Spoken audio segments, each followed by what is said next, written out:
Adelante, por favor.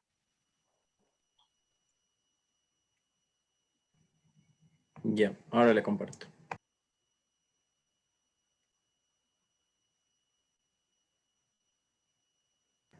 Doc, al compañero Josué Aguayo, él va a compartir las diapositivas, Doc. A él permítale. Sí, puede compartir el compañero, no hay problema.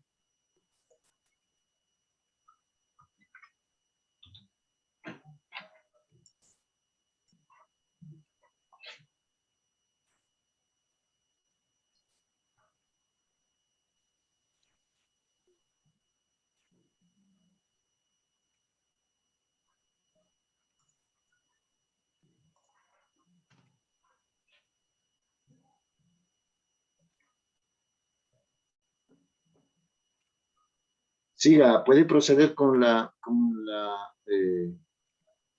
socialización del documento. Siga, por favor, puede compartir pantalla.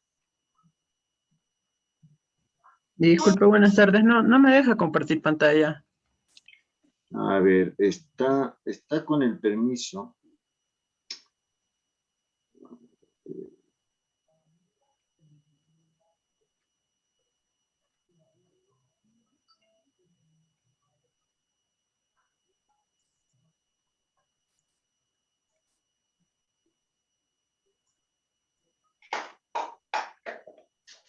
Mire, allí sí puede, por favor.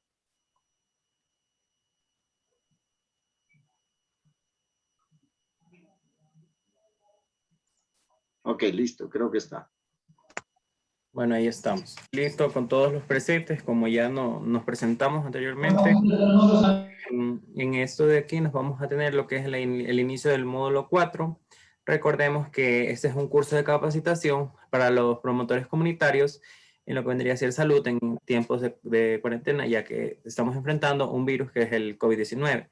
Tenemos aquí en la página el Genially, en el cual podemos observar que tiene audios a nivel inferior, en su parte inferior, en la cual ustedes pueden también, si en el caso de que ustedes no hablen español o no lo denominen del todo, hablen otro idioma, que entre ellos el quechua, los pueden escuchar como podemos verlo ahora en un momento, escucharlo, lo que son los otros idiomas para que puedan tener un mejor entendimiento de todo lo que se está tratando aquí.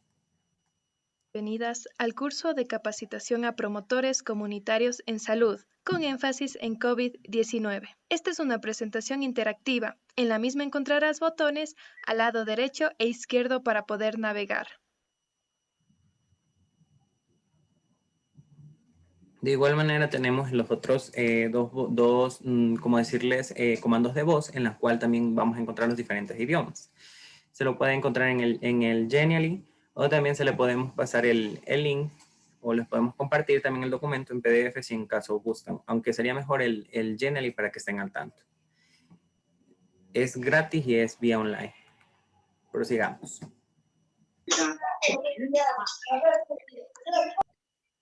Ya, en lo que vendría a ser el módulo 4, tenemos en esto que es una metodología en lo cual vamos a tener participativas y promoción, lo que vendría a ser medidas para la prevención y manejo del COVID-19.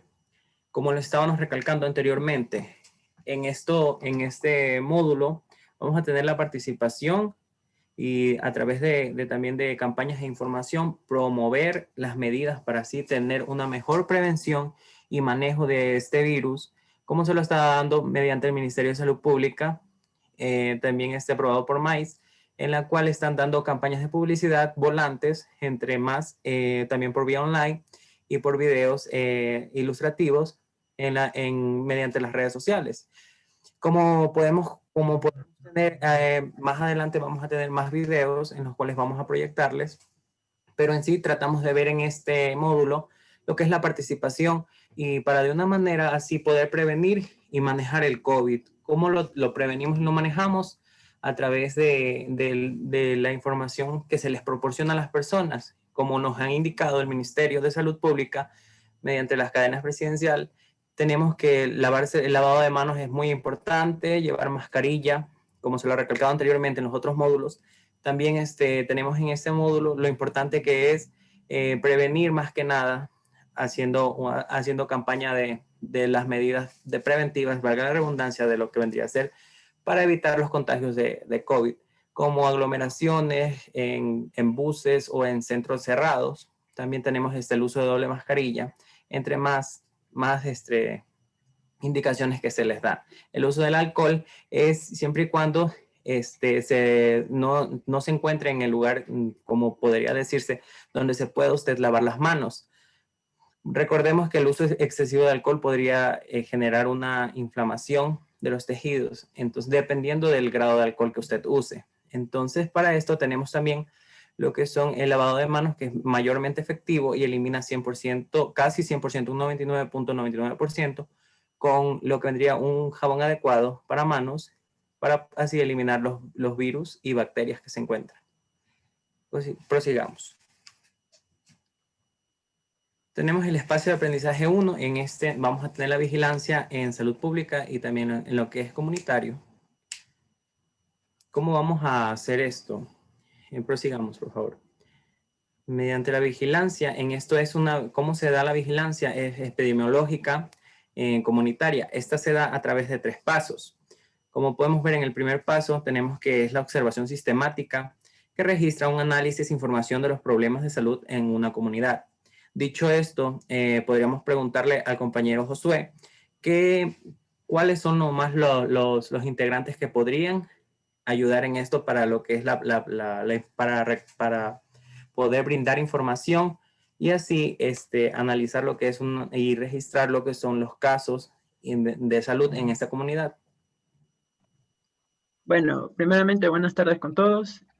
Respondiendo a la pregunta del compañero, las personas que están encargadas para observar, sistematizar y registrar todo esto son los médicos de las parroquias. En este caso aquí, si hablamos aquí, una parroquia urbana, ¿no? Y si hablamos de rural, los médicos rurales. Y también los encargados son los presidentes de barrio o los jefes de una comuna, ¿sí? Que más adelante vamos a hablar de aquello. Listo, muy bien su participación, compañero. Como segundo paso tenemos lo que es mediante la participación ciudadana, que se identifican los problemas. Y como tercer paso, el realizar acciones que mejoran lo que es la condición de la calidad de vida de la comunidad. Mediante todo esto, como resaltó el compañero Josué, tenemos también que en esos intervienen lo que son los jefes políticos, dependiendo de la parroquia donde él especificó, dependiendo de la parroquia que se encuentran los promotores, para así hacer un screening y poder calcular más o menos qué pacientes presentan síntomas o signos, probablemente con un diagnóstico presuntivo de COVID. Para eso también se pide fichas económicas y, fichas médicas y también lo que son fichas médicas y también lo que son, pueden realizar encuestas o si ya se han realizado encuestas en las comunidades, en estas podemos pedir al encargado del pueblo o también a los curas en diferente región, dependiendo de la diferente región o lugar en donde usted se encuentre. Para todo esto, también se puede aprobar mediante el jefe político, tener una conversación con él, con el alcalde, entre más personales o autoridades en las cuales se manejen el sitio donde usted se encuentre como promotor. Prosigamos. Ya, en cuanto al término comunitario, en este no significa que la participación de los integrantes de la población, no vale recalcar lo que ya les estoy diciendo, se les puede decir como por ejemplo a las diferentes autoridades encargadas en las cuales nos permitan acceder a información para así crear lo que es la junta de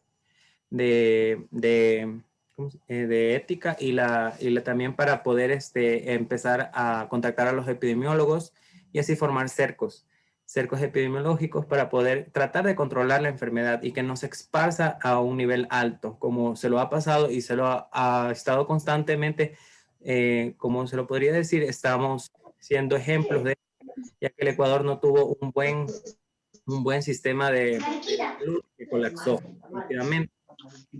También tenemos que no se refiere también a lo que son poblaciones alejadas o a las microaliedades. Articula también a diferentes actores sociales comunitarios a las acciones de la vigilancia.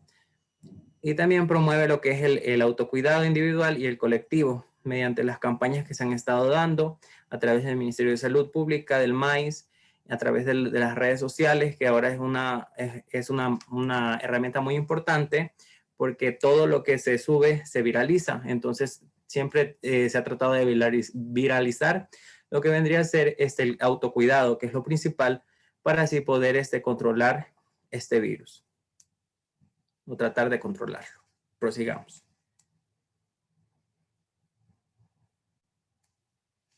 Ya. Continuando con la exposición, vamos a hablar de lo que es un poco el liderazgo.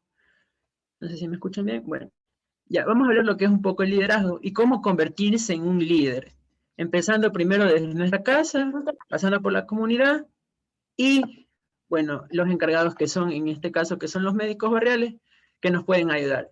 Pero es necesario, ¿cómo nos vamos a convertir en un líder? Pensando primero por nosotros y por nuestra familia y cómo formar un equipo de propositivos, ¿no? En este caso, primero vamos a lo que es detectar y notificar eventos de interés. Vámonos a poner en lo que es en un contexto de pandemia, ¿no? Detectar y notificar. ¿Quién detecta y quién notifica estos eventos? Si me puede ayudar el compañero Joseph, ¿quién cree usted que puede detectar y notificar eventos de interés en relación a la pandemia, ¿no? Claro, se podría detectar y notificar estos eventos como son los epidemiólogos, que como se lo resaltó anteriormente, formando diferentes posiciones y cercos epidemiológicos para poder así detectar y notificar hacia las autoridades superiores para así entablar lo que son las diferentes medidas, e incluso el Ministerio de Salud. Exacto.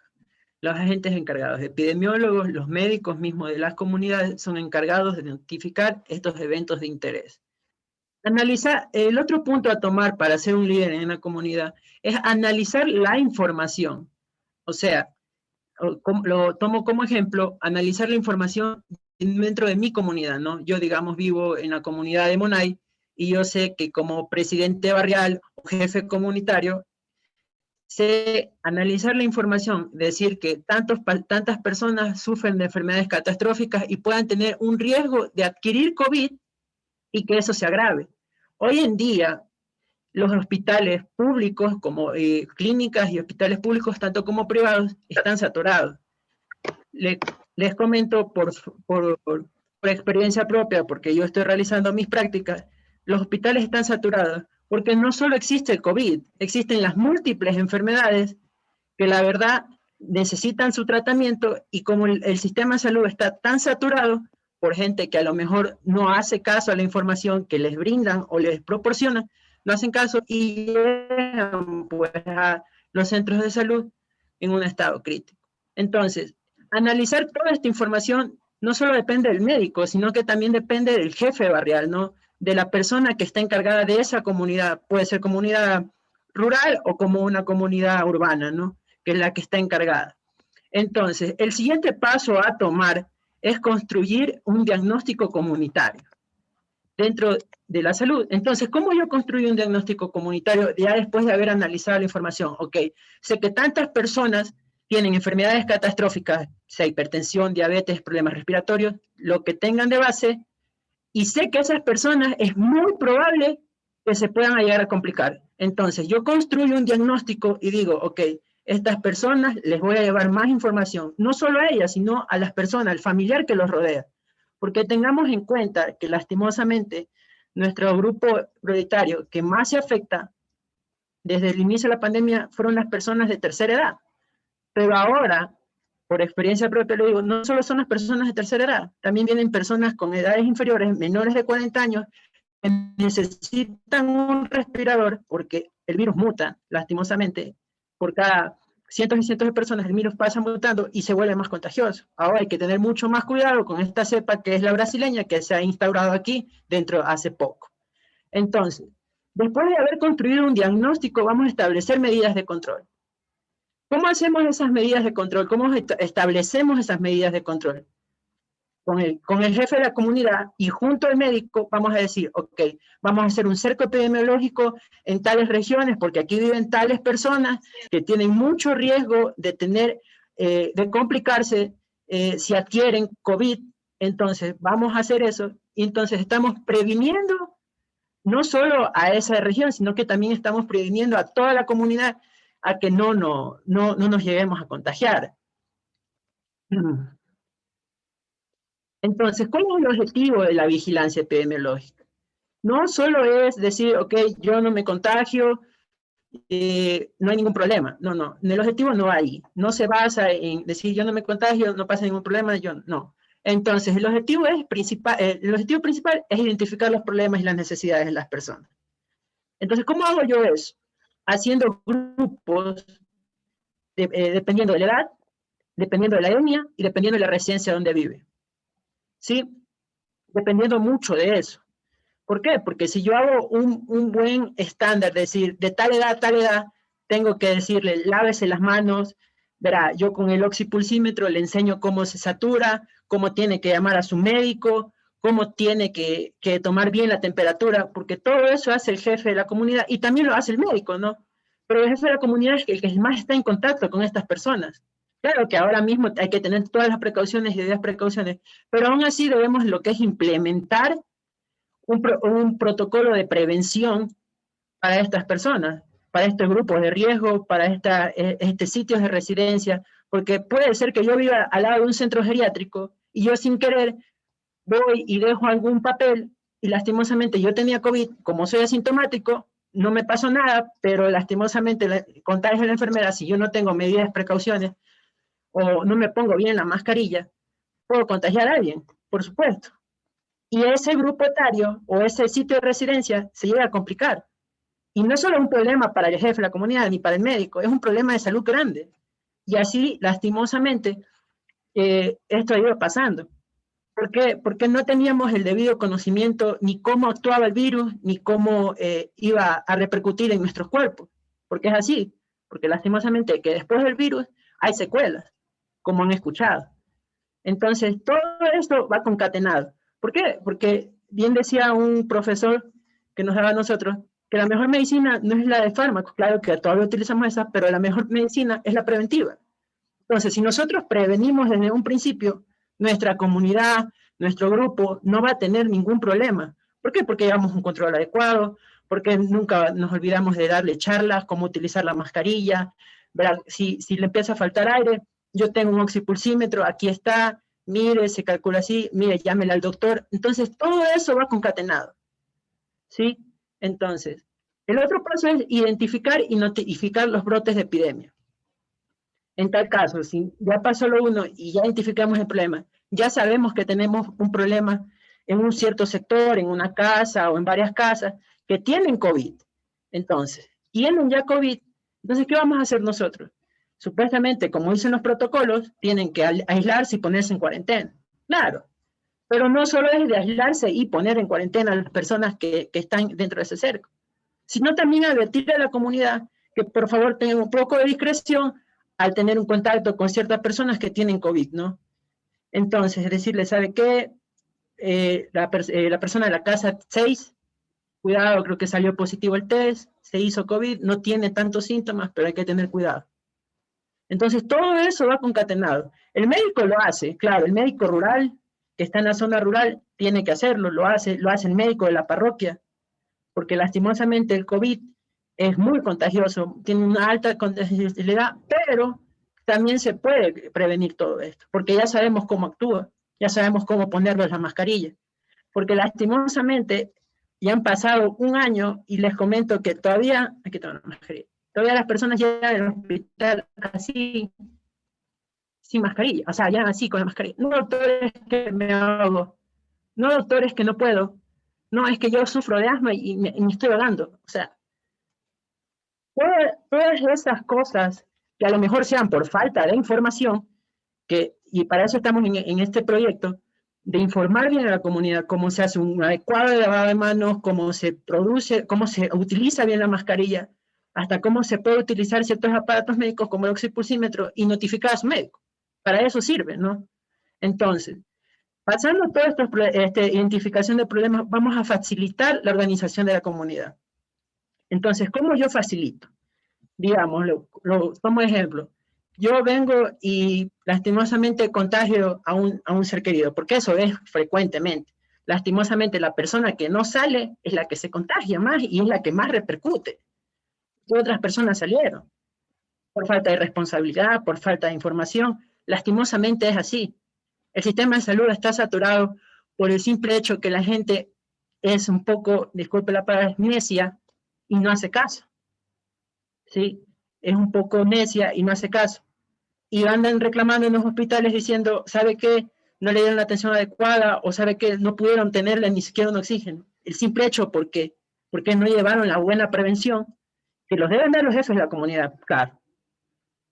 Pero también los dan los médicos, o no escuchar también a la información.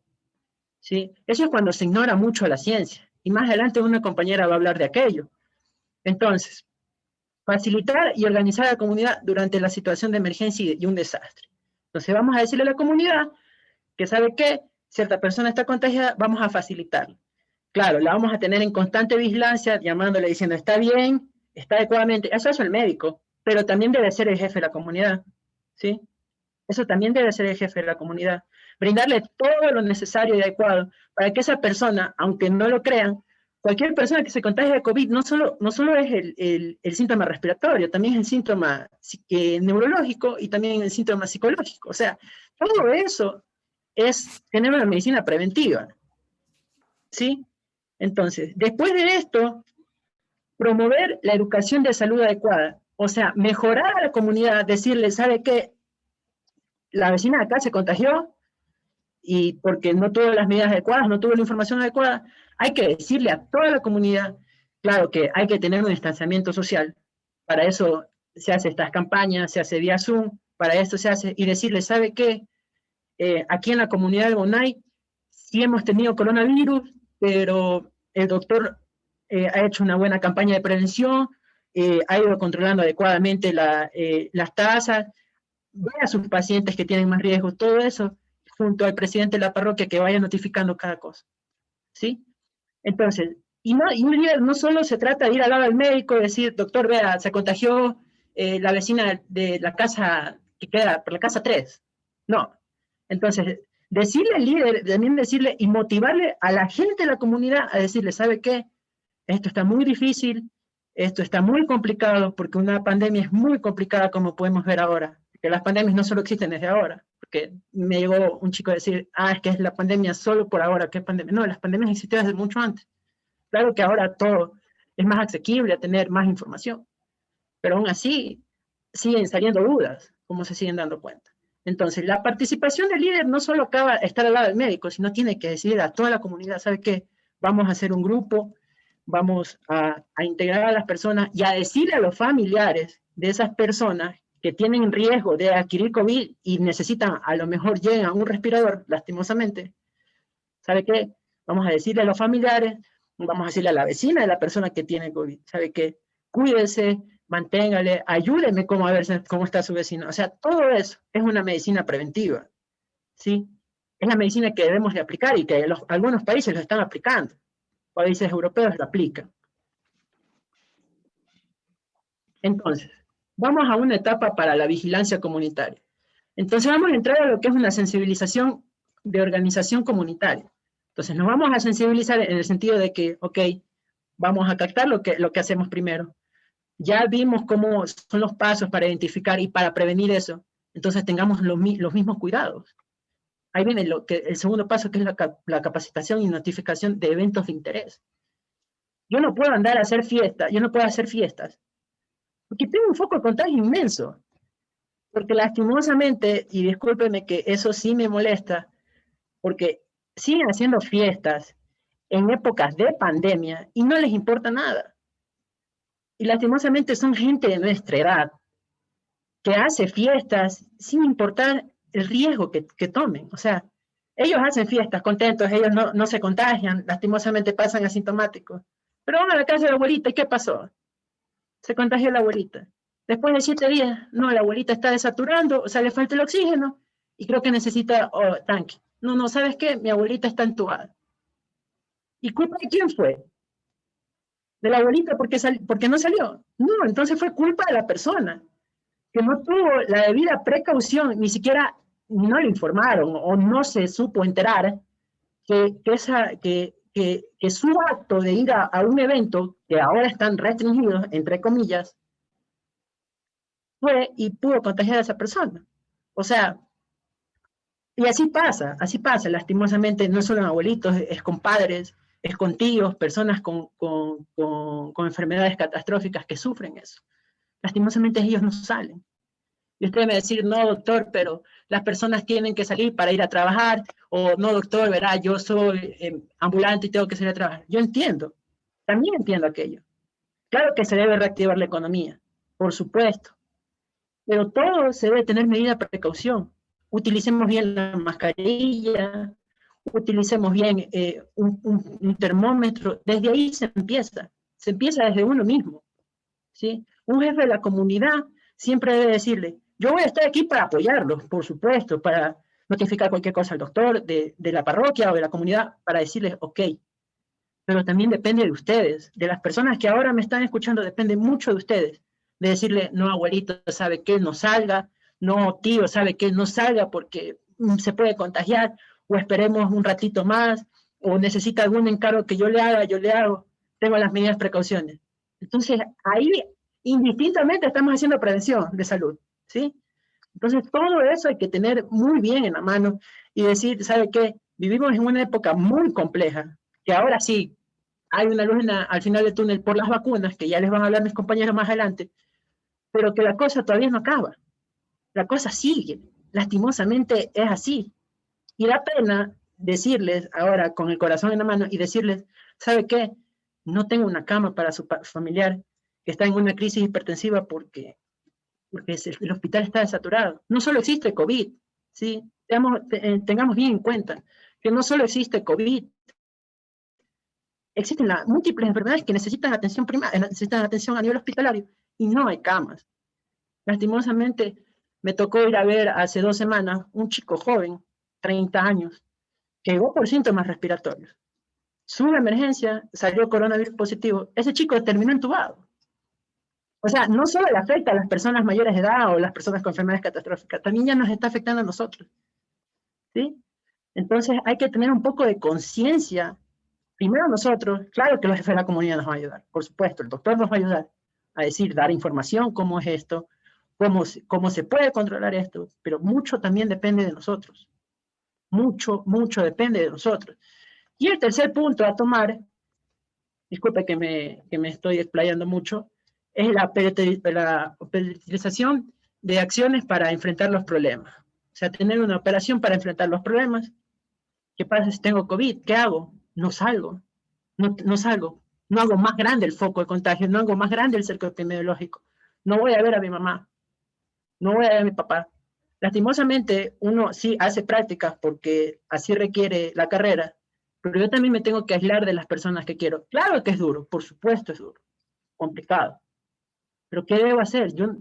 Mi conciencia queda tranquila al yo tener todas mis medidas adecuadas de protección y decir, ¿sabe qué? Yo no quiero ser un foco de contagio, yo no quiero contagiar a mi mamá, no quiero contagiar a mi papá, yo no quiero contagiar a mi abuelito, no quiero contagiar. Así de fácil. Entonces, todas esas etapas de la vigilancia comunitaria no solo depende del médico, ni del jefe de la parroquia, ni del presidente de la parroquia, también depende de nosotros, ¿sí? Como personas, tengamos un poco de conciencia y un poco de conciencia comunitaria también. Porque si yo me enfermo, es muy probable que a mí no me pase nada, pero a la persona que le di un abrazo o estuve conversando cierto tiempo con ella, la terminé enfermando y ella necesita un respirador y eso es lo que menos hay ahorita, ¿sí? Entonces, ¿cómo se debe realizar la vigilancia epidemiológica en base a la comunidad? Como ya les había dicho anteriormente, ya sabemos los eventos de interés en la salud pública. ¿Cuál es el evento de interés más importante ahora? La pandemia. O sea, la pandemia es lo que ahora es un tema de auge, que ya se la vacuna, que hubo nuevos anteriormente, como hace un año, tomo esto de referencia del doctor que a mí me daba neumología, que daba cátedra para los pulmones, decía, utilizaban tantos fármacos, ¿no? hidroxicloroquina, dióxido de cloro, todo eso se utilizaba. Y se ve que no hay evidencia científica adecuada. ¿Sí? Todos esos eventos de interés de salud pública es muy importante. Ahora en la pandemia. Siempre ha habido antes, claro. Cuando hay brotes de dengue en la costa, un brote de malaria, siempre ha habido. El MSP siempre ha tenido concatenado algún evento de interés. Es decir, ya llegó la ola de invierno, como saben decir en la costa, y es muy probable que llegue el dengue. Claro, ya por ciertas etapas, por ciertas temporadas. Pero en COVID, siempre hay un evento de interés porque estamos en una época de pandemia. Entonces, ¿qué debemos hacer? Después del ciclo de una vigilancia epidemiológica, la entrada. Viene el proceso de análisis y de datos. Ok. Decirle, doctor, ¿sabe qué? Creo que mi abuelita tiene algún síntoma respiratorio por ahí. No sé si me le pueda checar. El mismo médico va a ir a su casa. Claro, con todas las medidas preventivas. Médico de la parroquia. Va a decir, no, ¿sabe qué? Sí, hagámosle un PCR o un antígeno o algo para descartar cualquier cosa. ¿Sí? Eso se trata del médico. Analiza todo el procesamiento de datos. Y así va casa por casa por casa. Y le notifica a la persona, al jefe de parroquia y decirle, ¿sabe qué? Tales personas tienen algunos síntomas respiratorios y tales personas que le hicimos antígenos salieron positivos y probablemente tengan COVID. ¿Sí? Entonces, hagamos un análisis de datos, vigilemos a esas personas que no salgan, que no contagien más, que no hagan más grande el problema. Y entonces ahí estamos previniendo, ahí estamos diciendo, ¿sabe qué? Hasta ahí nomás, dejemos esta ola de contagio, parémosla, porque depende de nosotros. Entonces, todo esto es la entrada de eventos de interés público, el análisis y procesamiento de datos, y ahí llega lo que es lo último, lo que es el producto de estrategia y acciones de respuesta. Entonces, ¿qué debo yo de hacer? Ya notifiqué, ya hice un plan de estrategia, entonces, ya hice un cerco. Y hice un cerco epidemiológico, ya les dije al jefe de la comunidad, al presidente de la parroquia, ¿sabe qué? Ya voy a hacer un cerco epidemiológico. Y espero que también lo cumplan. Porque es decir, yo hago todos estos pasos, pero ¿qué pasa si la persona sale? O sea, no sirvió de nada hacer todos los pasos epidemiológicos. No sirve de nada. Entonces, aquí viene, les voy a preguntar a Gabriela, que es mi compañera. ¿Cree usted que solo es el médico y la persona encargada de la comunidad tiene que hacer estos pasos y tiene que acatar estos pasos a llegar? ¿Cree usted que eso es solo de las dos personas encargadas de la comunidad o es de todos? Buenas noches. Considero que esta es una actividad y una responsabilidad que tiene que llevar toda la comunidad. Como siempre va a haber quienes van a liderar, quienes van a guiar, que van a ser siempre los líderes comunitarios, como su palabra lo indica, y los médicos. Pero sin la ayuda de toda la población, esto no se puede llevar a cabo. Ya, gracias, Gabriela, tienes toda la razón. Sin ayuda, si no empieza de nosotros mismos, no vamos a parar esto. Jamás vamos a parar esto. ¿Por qué? Porque lastimosamente hay gente irresponsable. Y digo gente irresponsable porque sabe información de cómo estamos. Y aún así salen. Aún así contagian más personas. O sea, no tienen un poco de respeto hacia las demás personas que puedan llegar a contagiarlas. Y en verdad, la pandemia nos ha llevado a eso, ¿no? Un poco de irresponsabilidad de parte de algunas personas, no de todas, pero sí de algunas y puede decirles hasta de la mayoría, que salen sin saber qué. Entonces, por último, para terminar mi exposición, vamos a hablar de lo que es la entrada. Entonces, vamos a hablar acerca de la entrada. ¿A qué se refieren las acciones que realizan los funcionarios de salud y la vigilancia comunitaria en sí, los líderes comunitarios, los jefes de parroquia, para contar con la información suficiente y necesaria? Entonces, ¿cómo sé que hay esa información suficiente y necesaria? Yo lo había dicho a mi compañero Joseph, que mediante encuestas, mediante entrevistas, mediante grupos focales, se puede llegar a las personas. Mediante entrevista por Zoom, sabe qué decirle, a ver, su familiar tiene esto, su familiar tiene aquello, entonces vamos a hacer una encuesta, vamos a hacer una entrevista, ¿cómo se siente ahora? ¿Cómo pasó después de COVID? Porque la persona no termina después de los 14 días si no le pasó nada. No. Ese trauma psicológico también viene en la mano. La salud no solo es curar las enfermedades fisiológicas, en este caso, si me duele la barriga o algo así, también las enfermedades psicológicas, ¿sí? Entonces, todo eso, las personas llevan como un temor desde el inicio 1 de la pandemia hasta en la actualidad. El miedo de contagiarse, el miedo de... Y es verdad, o sea, está en todo su derecho, porque lastimosamente es un virus que se esparce rápidamente. Y es así. Un segundo punto es constituir un punto de partida para conocer el estado de salud de la comunidad. Como yo les había dicho, y esto se encarga el médico, no solo el médico, sino el presidente de parroquia, y también va concatenado con la gente de la comunidad. Entonces, vamos a conocer quiénes tienen mayor riesgo a enfrentarse y probablemente necesite respirador. O sea, ¿por qué? Por su enfermedad, por su edad. Aunque ahora, las personas... Disculpe un momento, ¿ya?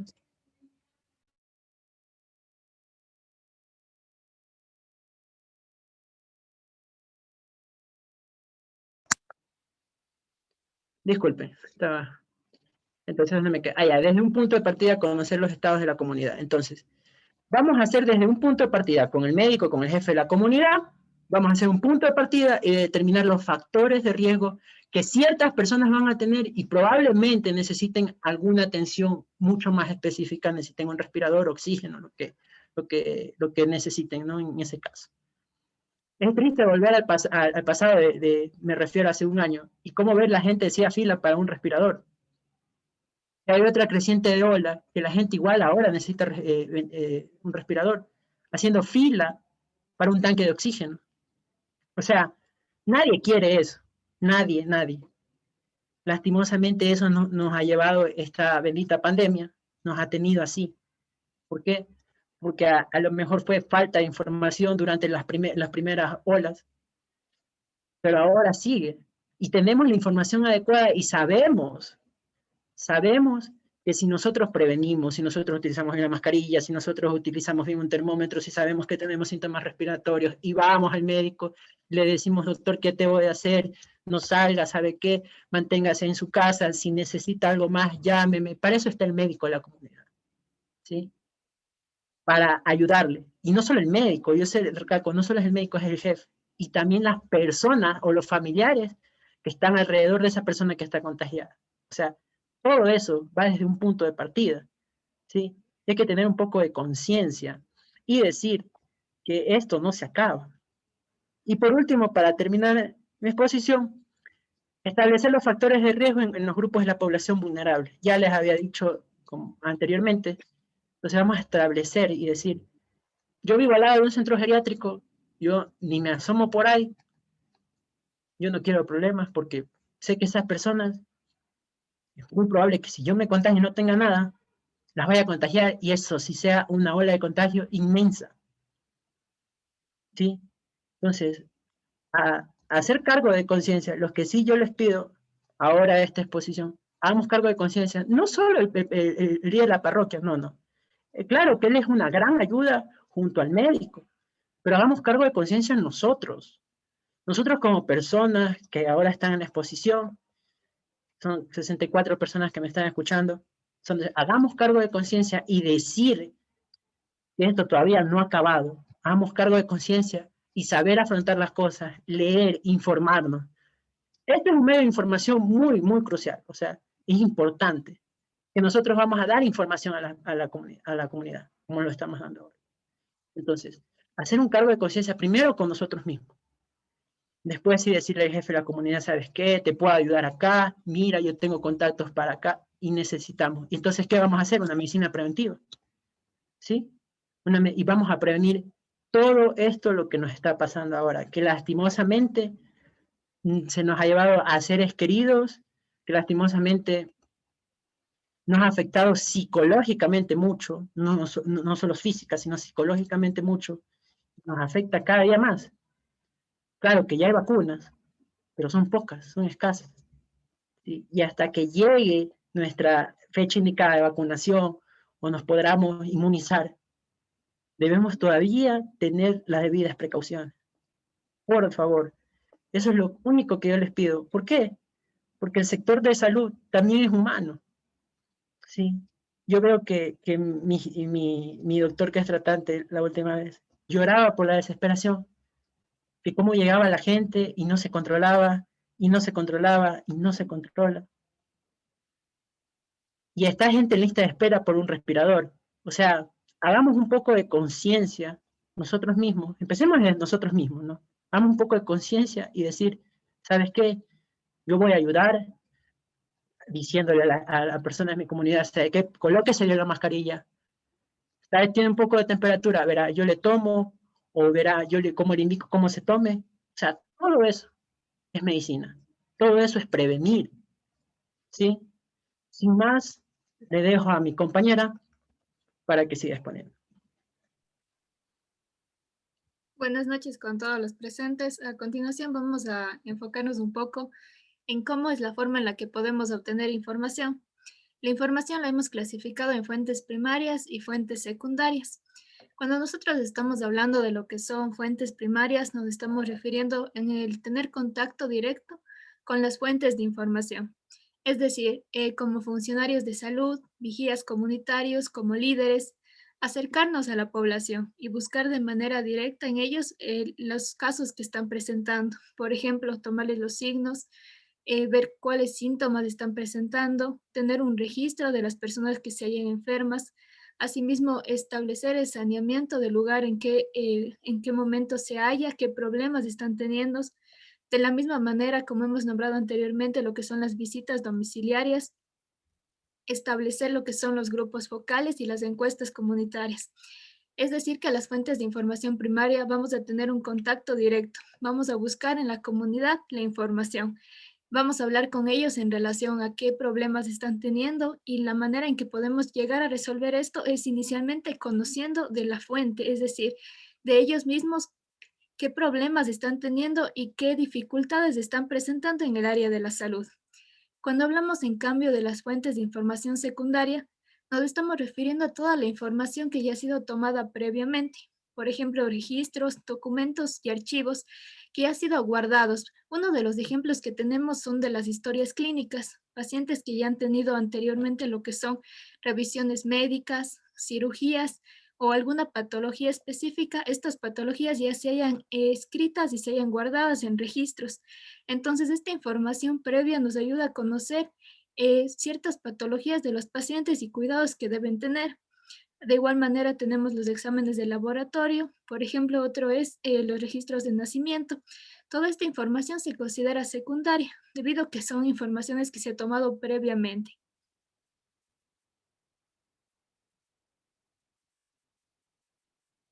Vamos a continuar con lo que es el segundo paso. Este segundo paso se denomina proceso. Anteriormente ya hemos tomado en cuenta que ya obtuvimos información. Tenemos una gran cantidad de información de las fuentes, ya sea primarias o secundarias, pero si esta información no se organiza, no se ajusta, no se mejora, no podemos realizar nada con esta. Entonces, este segundo paso nos permite organizar la información. Podemos organizarla en tablas, en cuadros, en gráficos, ya sea de manera digital o puede ser también realizado a mano, de la forma que sea mejor la organización de cada uno. Y esto nos va a permitir primero identificar qué información estamos teniendo, buscar cuál es el problema que buscamos resolver, establecer de la misma manera que esta información nos permita generar lo que son un plan de acción, unas respuestas para la comunidad. Y de igual manera, cuando tenemos esta información, vamos a buscar y vamos a identificar cuáles son las amenazas o qué eventos podrían estar en contra de los planes que estamos buscando realizar. Por ejemplo, buscar una orientación, un análisis de la situación para apoyar lo que es la respuesta que se busca dar a la comunidad. Entonces, en este paso es esencial inicialmente organizar la información que se tiene y de igual manera ya plantearse la manera correcta de organizar esta información que nos permita establecer claramente cuáles son las acciones que podemos llevar a cabo.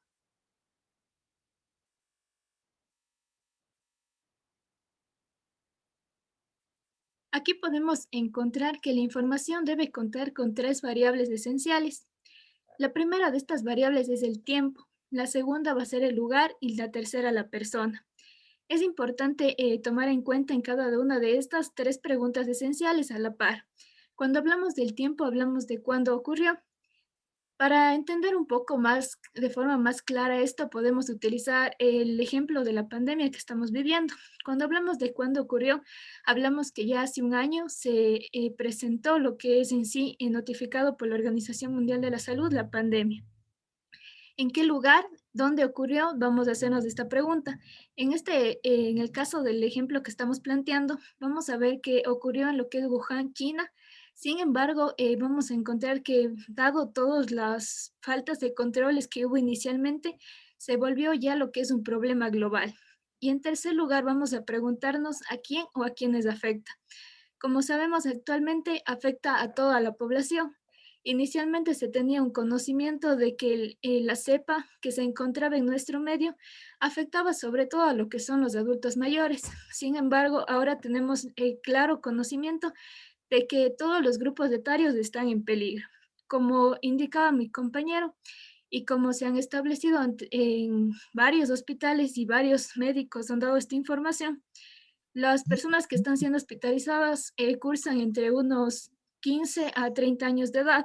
Son pacientes jóvenes, son pacientes que en ciertos casos ni siquiera tienen patologías de base, pero que la cepa ha llegado a tal nivel de mutación que nos afecta de una forma bastante grave a todos los grupos etarios. Continuamos hablando de lo que son las metodologías para interpretar la información. Como nombraba anteriormente, la información que se ha obtenido y se ha organizado se tiene que llegar a interpretar de manera adecuada, de forma que podamos lograr lo que es establecer unas respuestas a estos problemas que se están presentando. Entre estas formas de interpretar la información encontramos la unidad de análisis, el cual vamos a encontrar que es un espacio institucional donde todos vamos a buscar la resolución de este problema. Y lo vamos a realizar por medio de lo que son 2 preguntas y el cómo. Se va a preguntar 2 veces por qué y una sola vez se va a preguntar el cómo. Estas preguntas lo que buscan es cuestionarnos la información que tenemos y también de igual manera cuestionarnos cómo podemos resolver estos problemas en ayuda de la comunidad.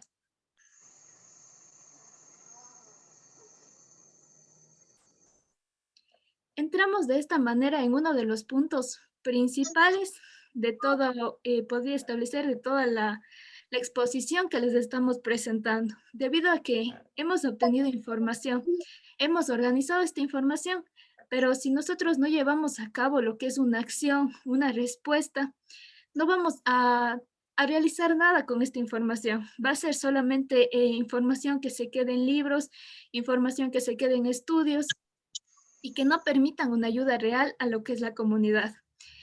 En el momento del ciclo de la vigilancia epidemiológica ya se ha analizado, se ha socializado la información. Es entonces el momento adecuado para realizarse una pregunta esencial. Esta pregunta es, ¿qué medidas se deben adoptar para solucionar el problema de salud? Es decir, en este punto estamos enfocándonos y buscando lo que es un plan de acción. Vamos a buscar estrategias, vamos a buscar detectar, notificar, controlar, minimizar, eliminar o erradicar lo que son los factores de riesgos. El haber establecido anteriormente toda la información nos permite conocer en qué va a enfocarse nuestra resolución, qué estrategias y qué acciones particulares, es decir, en cada uno de los casos, vamos a llevar a cabo. En este punto del plan de acción, por ejemplo, podemos hablar de uno de los planes que se están llevando a cabo actualmente en nuestro país, que es el plan vacunarse. Como todos conocemos, ha habido una serie de problemas a lo largo de este plan. Inicialmente se tenían dados unos datos y unas perspectivas para llevar a cabo esto. Sin embargo, ha habido una serie de problemas, distorsiones, que no han permitido ejecutarlo de la manera adecuada. En el caso del plan vacunarse, vamos a ver que este proceso de vacunación se buscaba que sea universal y gratuito para la población ecuatoriana.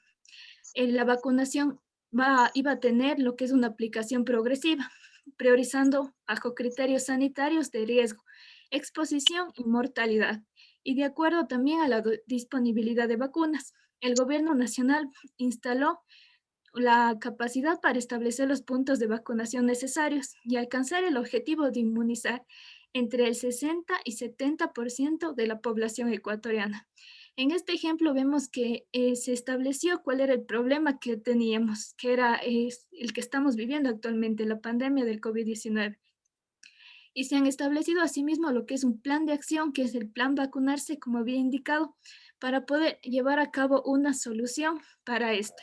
Actualmente estamos viviendo lo que es este plan vacunarse, se está tratando de ejecutar de la mejor manera y estamos siendo parte de este proceso y como indicaba, este es un ejemplo de la manera en que se puede llevar a cabo un plan de acción.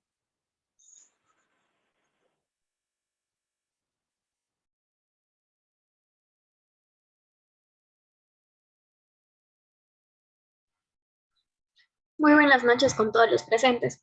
Bueno, continuando con la exposición, seguimos en este tema de lo que es el producto y el plan de acción. Los planes deben responder a soluciones que se requieren para la atención oportuna y de calidad en salud y más hacia los grupos de población vulnerable. ¿Cuáles son esos? Mujeres embarazadas, adultos mayores y lo que son niños. Así también se debe describir los tiempos de ejecución y los recursos tanto humanos como financieros. Se debe describir las responsabilidades de cada uno de los actores.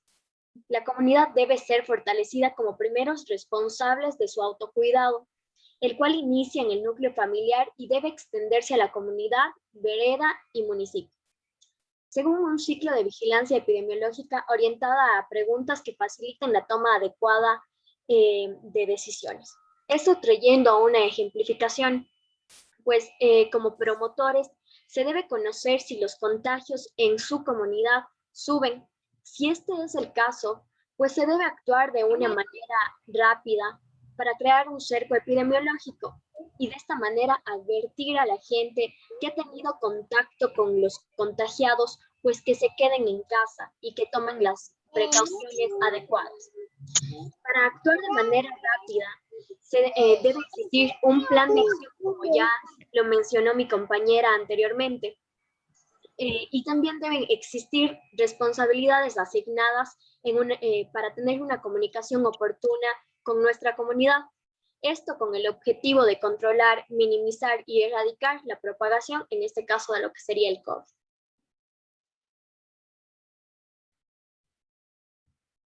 La vacunación. Las vacunas son la principal estrategia de prevención para las enfermedades conocidas como inmunoprevenibles en todo el mundo. Han demostrado ser eficaces en más del 95% y han llegado a erradicar algunas patologías como la polio o la viruela a nivel mundial.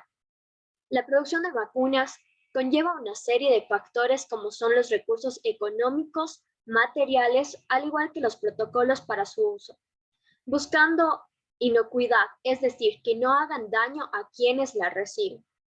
Generalmente se vacunan a niños menores de 5 años y adultos mayores debido a su condición de vulnerabilidad. Pero para el COVID-19 debemos vacunar a todo el mundo, ya que todos somos susceptibles a esta enfermedad.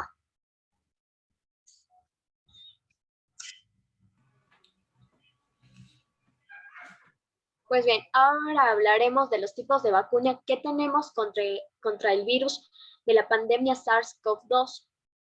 Tenemos tanto virus atenuados, modificados, recombinantes y virus de material genético que codifican para la proteína S. Los virus atenuados, modificados, recombinantes están lo que sería el AstraZeneca, Gamaleya, Johnson & Johnson, y estos se deben mantener en una refrigeración de 2 a 8 grados centígrados. Y los que son de material genético del virus que codifica para las proteínas son las de Pfizer, Moderna, y estas se deben mantener a una refrigeración de menos 70 grados centígrados. Tocando un poquito lo que es el tema de la eficacia, debemos tener claro que la eficacia es la capacidad para producir un efecto deseado. De lo que han mostrado estudios, se dice que la vacuna Pfizer tiene una eficacia del 90 al 95% y la AstraZeneca tiene una eficacia del 60 al 90%. Esto es o se puede dar un enfoque a que el objetivo es tener una protección, por mínima que sea, para que este ayude a nuestro organismo a combatir esta enfermedad, produciendo anticuerpos. Entonces, esto quiere decir que si contraemos la enfermedad, pues tendríamos menos probabilidad de que nuestro caso se agrave. A continuación, vamos a proyectar un video de lo que serían mitos y verdades sobre la vacunación.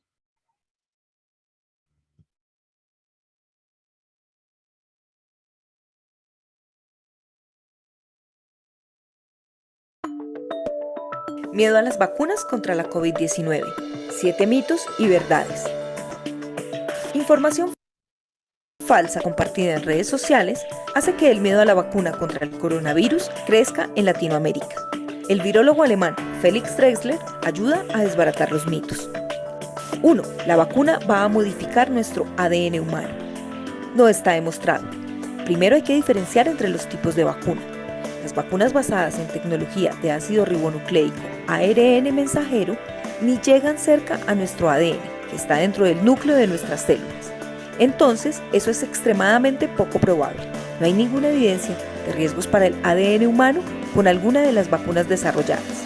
2. La vacuna puede interferir en la fertilidad de las mujeres y los hombres. Tampoco hay ninguna certeza de que esto ocurra. Al contrario, ya han surgido las primeras evidencias de que la propia infección por el nuevo coronavirus, SARS-CoV-2, puede influir en la fertilidad de los hombres, pero esto sería consecuencia de la infección del virus y no por la vacuna. 3. La vacuna no protege de las mutaciones de la COVID-19. Hay evidencias de que algunas de las vacunas tienen eficacia reducida contra algunos virus mutados. Por ejemplo, en Sudáfrica se acaba de interrumpir la inoculación de la vacuna de AstraZeneca debido a la emergencia por la cepa mutante.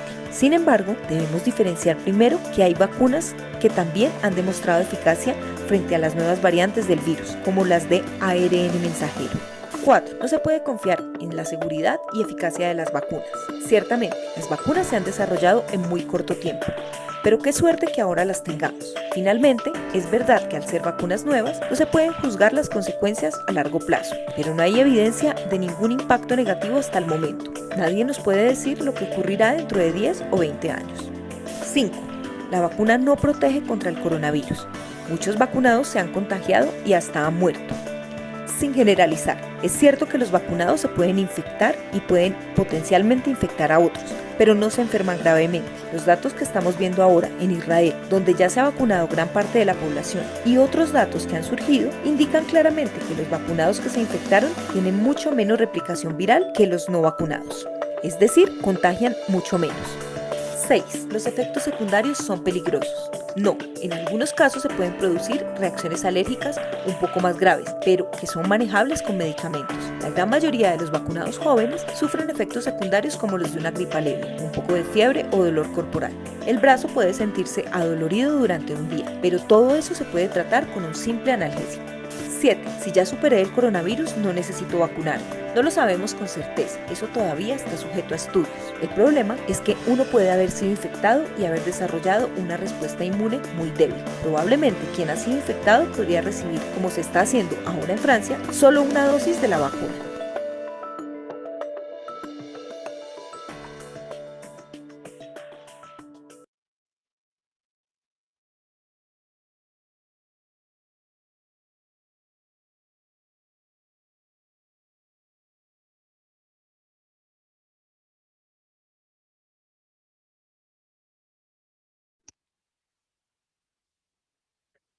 Bueno, hemos acabado lo que es el espacio de aprendizaje 1 y ya vamos a lo que es, a meternos en lo que es el espacio de aprendizaje 2, que es investigación, métodos y técnicas para la recolección de información de datos.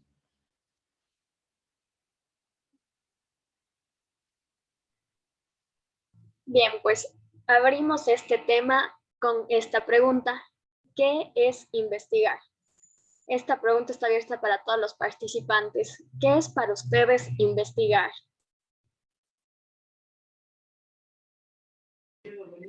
Buenas noches con todos. Quisiera dar mi punto de vista, pues yo considero que investigar es un tipo de proceso, una estrategia que se lleva a cabo para tratar de resolver algún tipo de problema. Entonces, por ejemplo, una investigación es cuando una persona o un conjunto de personas reúne un cierto tipo de información con el objetivo, como ya bien digo, de generar una respuesta a cierta hipótesis o problema que nos planteamos. Entonces, aquí hay que considerar varios tipos de factores que involucran una investigación. Por ejemplo, que los factores tienen que ser reales, concretos, y si es que utilizamos ya una base de datos, pues esta tiene que ser real.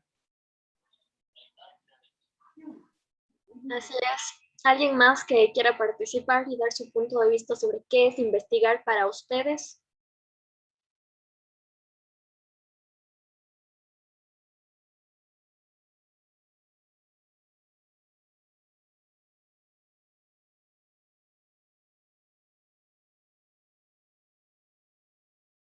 También puede ser investigar, es indagar para averiguar algo que se puede saber. Exacto, correcto, es indagar también.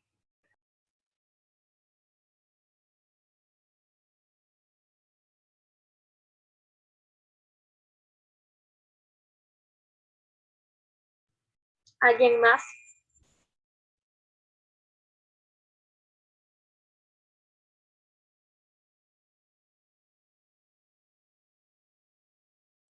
Bien, no sé si le pedimos la opinión a Ana Pillacela. ¿Qué opina respecto a esta inquietud que tiene Daniela? Sí, buenas tardes. Buenas tardes, adelante, por favor, siga usted. Investigar para mí es averiguar de todo lo que, averiguar cómo está reaccionando la gente, indagar sobre las cosas que más les están afectando y tratar de llevar una mejor información para las personas.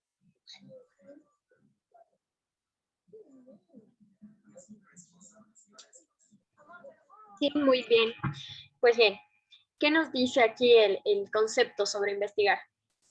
Es un proceso intelectual y experimental que comprende un conjunto de métodos aplicados de modo sistemático con la finalidad de indagar sobre un asunto o tema, así como de ampliar o desarrollar su conocimiento, sea este de interés científico, humanístico, social o tecnológico. Pues bien, en este punto debemos tener en cuenta que la investigación se debe llevar a cabo dentro de fuentes confiables y mucho más para este tema que es el COVID-19, pues tenemos que tratar de llenarnos de información, pero siempre que sean de fuentes confiables. Y mucho más nosotros que vamos a dar esta información a nuestra comunidad, a nuestra gente más allegada, pues debemos buscar una fuente confiable de información.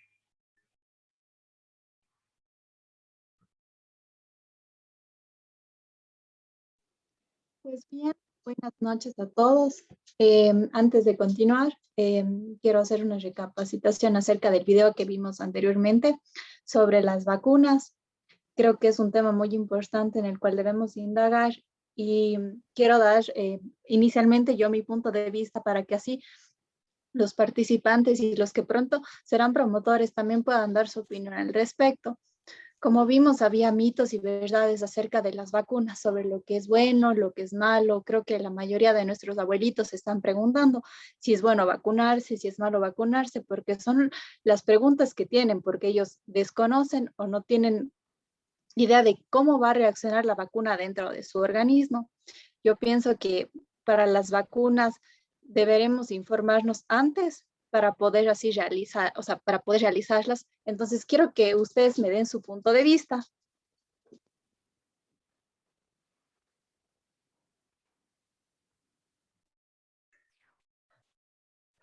Bien, alguien voluntariamente.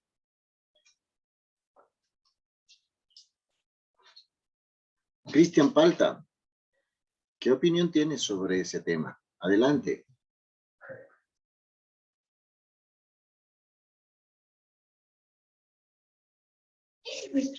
Buenas noches. No le entendí muy bien la pregunta. ¿Puedes repetirle, por favor, Evelyn? Gracias. ¿Cómo está? Hace un momento realizamos o vimos un video de las vacunas sobre los mitos y las verdades acerca de estas. Entonces, mi pregunta es la opinión que usted tiene acerca del video que acabamos de observar. Ah, claro, con gusto. Sí, lo que vimos en el video y lo que nos dice es muy cierto. En base, pues, a las redes sociales, se podría decir, hay mucha información que confunde a la población. Y a raíz de ello, pues, enfatizando más en lo que son la población indígena o la población rural, se crean muchos mitos, las cuales, si consultamos en una red o una información confiable, pues nada de ello es verdad. Entonces yo tengo un poco de inconvenientes. Hace pocas semanas o meses, justamente nos hicieron un cambio de una comunidad donde yo trabajaba a otra comunidad donde ahora yo laboro. Entonces, se pudo evidenciar ahí muchas situaciones de cómo la comunidad donde yo trabajaba tenía una creencia o se creaban mitos en base a realidades que no existían. Ahora, por ejemplo, en la zona donde yo trabajo, tengo personas que, o sea, hay la influencia de tener esos mitos, pero no en gran cantidad. Entonces, ya yendo con este contexto, pues a lo referente a las vacunas, hay un mito que es muy general, ¿sí? Que no es verdad si vamos ya a hablar de la salud, ¿no? Entonces, por ejemplo, la gente cree que el personal médico o desde la parte alta, desde el presidente, desde los directores zonales, distritales, la gente cree que nosotros como trabajadores de la salud estamos inyectando o estamos aplicando una vacuna que a la larga a estas personas le va a causar un efecto adverso. Y poco a poco pues estamos nosotros complementando o implementando esa enfermedad en una comunidad. A raíz de ese comentario, mucha gente nos ha negado la vacuna y no se ha querido vacunar. Entonces, yo creo que esa parte de la información o esa parte de las redes sociales es donde a nosotros nos hacen creer o también nos hacen, ¿cómo le puedo decir? Nos desinforman. Nos desinforman el trabajo que nosotros vamos haciendo conjuntamente con el Ministerio de Salud ahora que estamos en estas campañas de vacunación. Entonces, lo que se haría un llamado es que se informen de fuentes oficiales, lo que siempre hemos dicho, y más no creer en los comentarios de los vecinos, de la comunidad, de la gente que a veces no tiene mucho conocimiento y no está, pues, dispuesto a informar a la población. Eso sería mi opinión acerca de los mitos y verdades en cuanto a la vacuna, en este caso hablando específicamente de COVID-19. Pues muy bien, tiene mucha razón. Varias personas han negado vacunarse por el hecho de que tienen miedo de que en un futuro tengan problemas adversos o que lleguen hasta a la muerte, han dicho algunas personas. Entonces, es muy importante tener en cuenta esa parte del video y esa parte de las vacunas e informarse de la forma suficiente para poder realizar el proceso de la vacunación. Pues bien, ahora vamos a continuar con este módulo donde vamos a ver lo que es la investigación y la acción. Esta parte de investigación y acción va a tener dos puntos de vista importantes, que es el punto de vista práctico y el punto de vista participativo. ¿Qué quiere decir el punto de vista práctico? Pues el punto de vista práctico estudia las prácticas locales, involucra la indagación individual o en equipo. ¿Qué quiere decir? Que los integrantes de la comunidad investiguen de forma individual o busquen un grupo de personas para realizar esta investigación. Se centra en el desarrollo y aprendizaje de los participantes. ¿Qué quiere decir? Que no solo el líder sea la persona que sepa, sino que se enteren todos los de la comunidad, es decir, que sepan todos y que el desarrollo del aprendizaje lo hagan con todos los participantes de esta comunidad.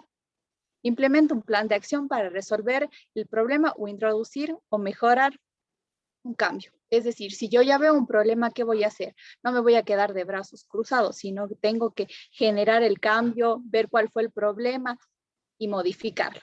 Y el liderazgo lo ejercen conjuntamente el investigar uno o varios miembros de la comunidad. Es decir, no voy a trabajar yo solita, sino junto con los miembros de mi comunidad, y así voy a llegar a generar un cambio.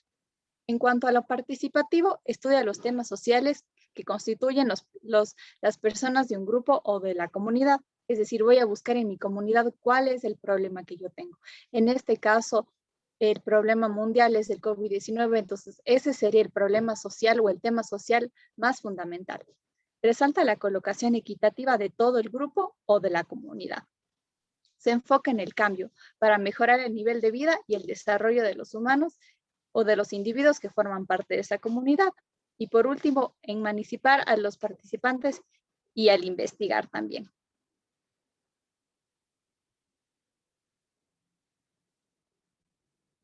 Entonces, ¿cuál va a ser el proceso para llevar a cabo una investigación? El primer paso es identificar un tema de interés.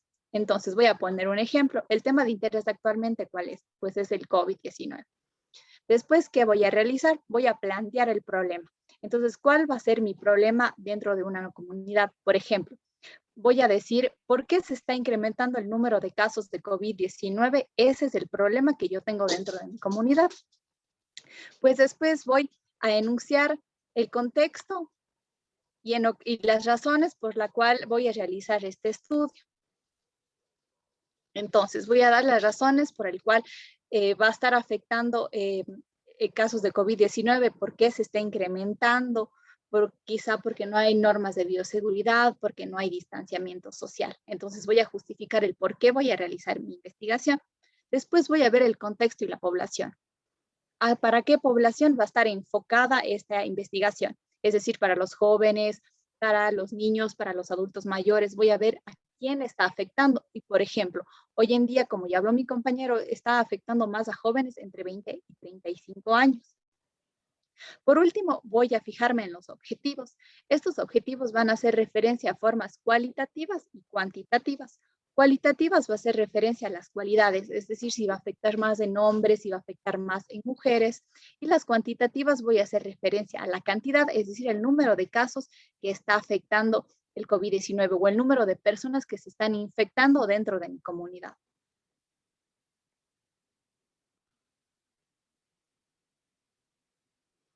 Entonces, aquí tenemos un pequeño relato de la revista de New York Times que dice, el coronavirus es lo que pasa cuando ignoras la ciencia.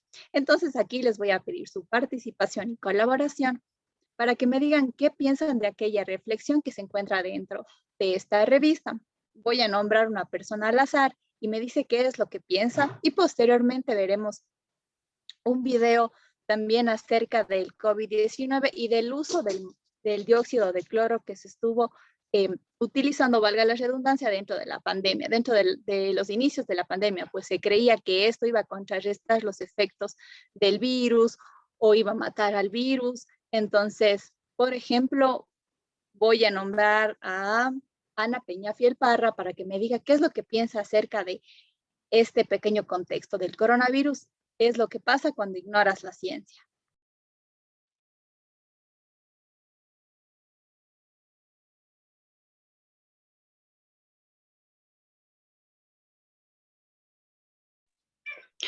Buenas noches.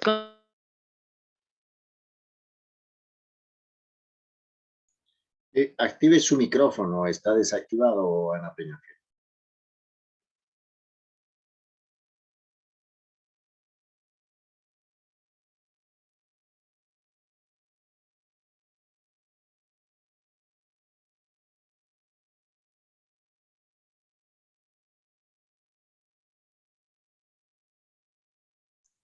Evelyn, si es que nombramos a otra persona, porque Ana Peñafiel parece que se desconectó, algún problema de conexión seguramente. Claro, listo. Quizá nos podría ayudar Carlos Ordóñez.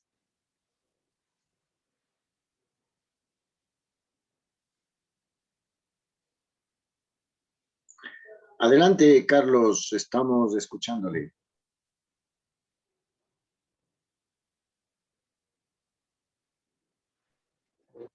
Presente. ¿Me puede repetir la pregunta? Claro, mi pregunta es, ¿qué piensa acerca de este pequeño relato? El coronavirus es lo que pasa cuando ignoras la ciencia. Un punto de vista que sea propio, es decir, suyo. Bueno, para mí, y con respecto a la comunidad que donde estoy yo, hay bastante desconocimiento de lo que es la teoría del coronavirus. O sea, creen que el virus no existe, que el virus se va a curar con pastillas milagrosas, con remedios naturales, no acuden a los médicos, no acuden con medicación apropiada, entonces esto ha provocado y he visto bastantes lo que es muertes, casos graves que se podrían haber evitado si es que la gente hubiera tenido un poquito más de conocimiento a nivel de lo que es la ciencia, como valga la redundancia. Y eso es un problema bastante grave a nivel comunitario, porque como ves la gente no tiene mucha preparación académica, entonces a veces caen en ese tipo de errores que a la postre son peligrosos para su propia salud y para la comunidad en sí, porque van a seguir contagiando al resto de personas, van a seguir contagiándose ellos, van a tener casos más graves de COVID, entonces eso sería mi opinión sobre esto. Pues muy bien, como usted mismo lo está diciendo, dentro de su comunidad hay varios desconocimientos acerca del tema, acerca de la parte investigativa. Es por eso que ahorita vamos a proyectar un video acerca de lo que se estaba pensando a inicios de la pandemia, lo que la gente estaba consumiendo para contrarrestar el virus. Entonces, posterior a eso, me darían su opinión. Cualquiera de los participantes, no tengan miedo, que es solo una opinión.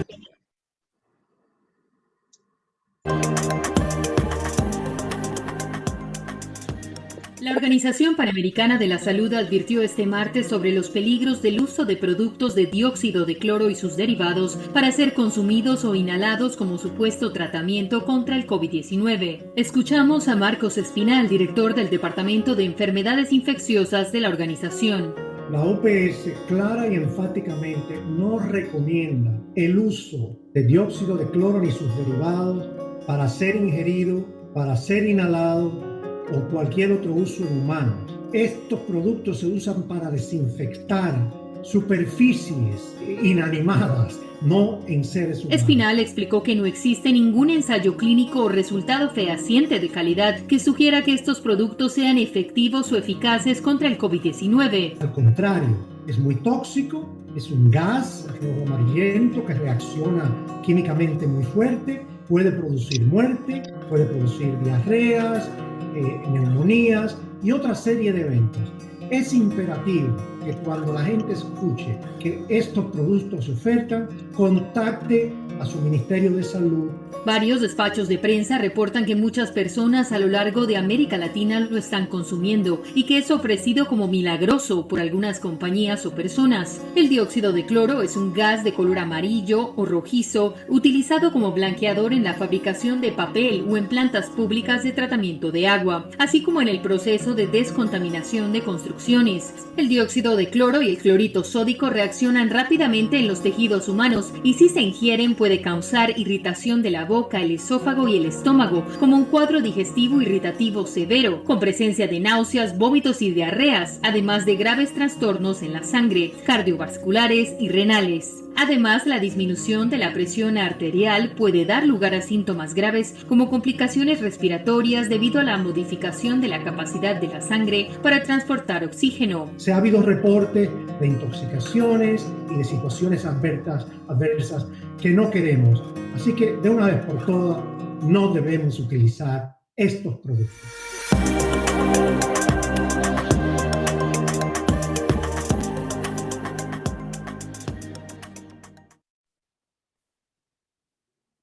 Muy bien, entonces quiero que nos demos cuenta todos de lo que estábamos consumiendo.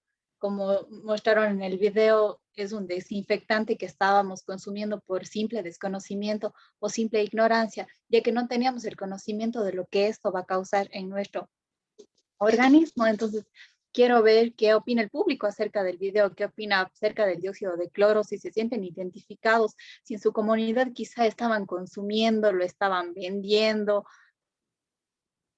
Díganme qué es lo que piensan.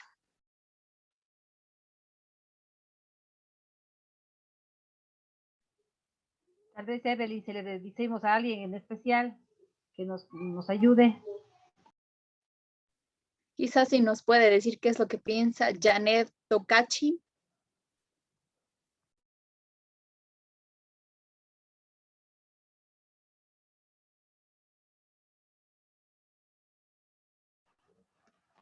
Y buenas noches. No sé si es que me escuchan. Sí, hola Janet, sí le estamos escuchando. Buenas noches.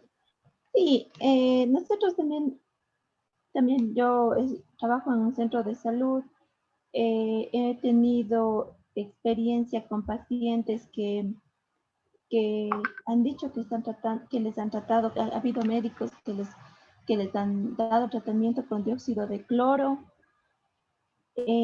Nosotros como Ministerio de Salud hemos recomendado que no es el tratamiento adecuado, que no estaba comprobado que el dióxido de cloro era un tratamiento para el coronavirus. Sin embargo, los pacientes siguen las recomendaciones de sus médicos particulares y, como digo, algunos sí se han tomado el dióxido de cloro y nosotros hemos hablado sobre las posibles consecuencias que podrían tener. No hemos tenido, gracias a Dios, personas que hayan tenido consecuencias graves por eso, pero sí tenemos el temor de que pueda suceder algo, ¿no? Porque no está científicamente comprobado de que es un tratamiento adecuado. Eso es lo que les podría contar. Como ya hemos visto en el trayecto de todo este curso, hemos hablado de lo que se refiere al COVID. Nosotros siempre estamos trabajando en lo que es la prevención, en lo que es el autocuidado.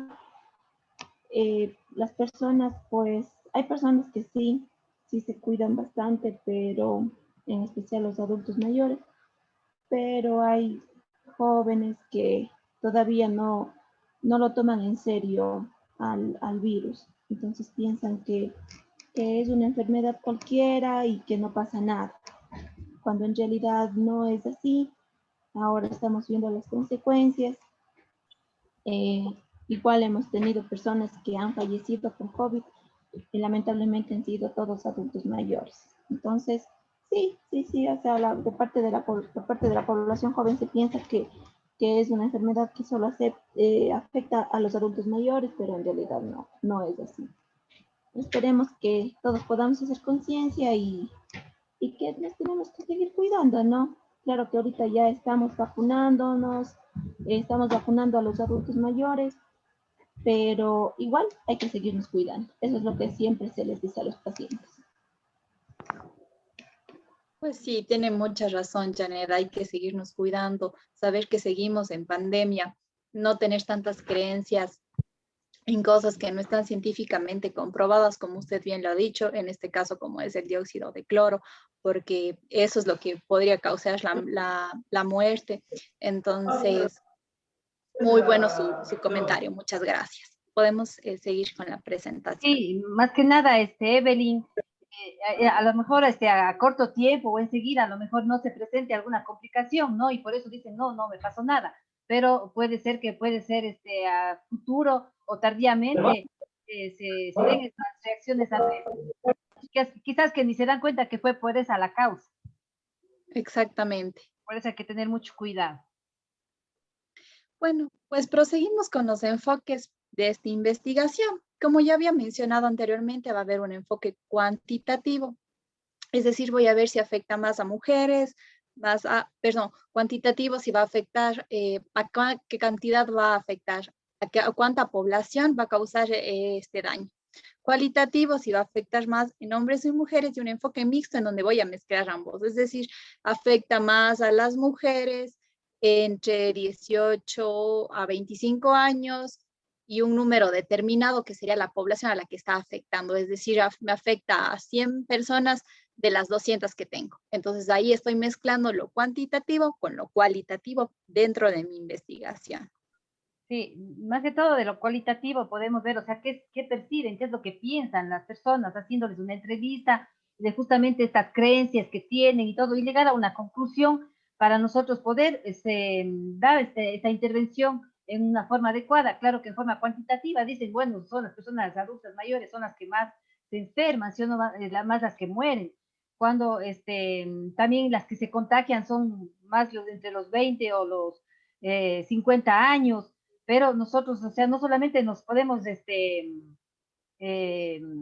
enfocar en cuanto a números, e indicadores, porque puede haber por debajo otro número que no está considerado, ¿no?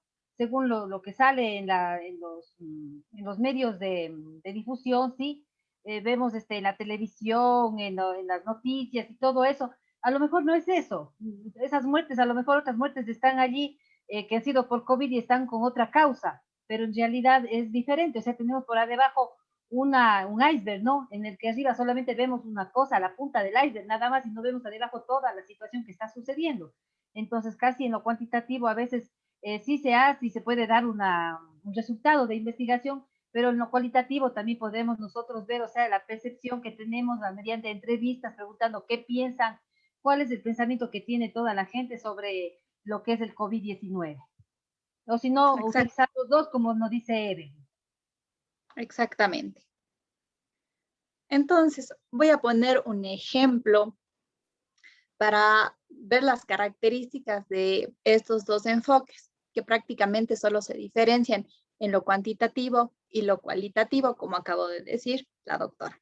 Entonces, voy a empezar con el planteamiento de una idea. Voy a buscar temas de interés social, como había mencionado anteriormente. Entonces, el tema de interés social principal, ahora, como todos sabemos, a nivel mundial es el COVID-19. Entonces, esa es mi idea y desde ese punto voy a partir. Después, voy a realizar el planteamiento del problema. Por ejemplo, mi problema es que la mortalidad de COVID-19 en pacientes con comorbilidades. ¿Qué son comorbilidades? Son enfermedades de base que tiene ya el paciente, es decir, como diabetes, obesidad, hipertensión. Entonces, yo estoy planteando mi problema que la mortalidad va a aumentar en este tipo de pacientes, es decir, en pacientes que tengan diabetes, que tengan obesidad o que tengan hipertensión. ¿Qué voy a hacer después? Voy a revisar la literatura. Entonces, voy a buscar información acerca del tema en fuentes primarias, como ya vimos inicialmente, en el Ministerio de Salud Pública, en la Organización Mundial de la Salud, en la Organización Panamericana de la Salud, en donde yo voy a tener información certera y voy a tener información fidedigna.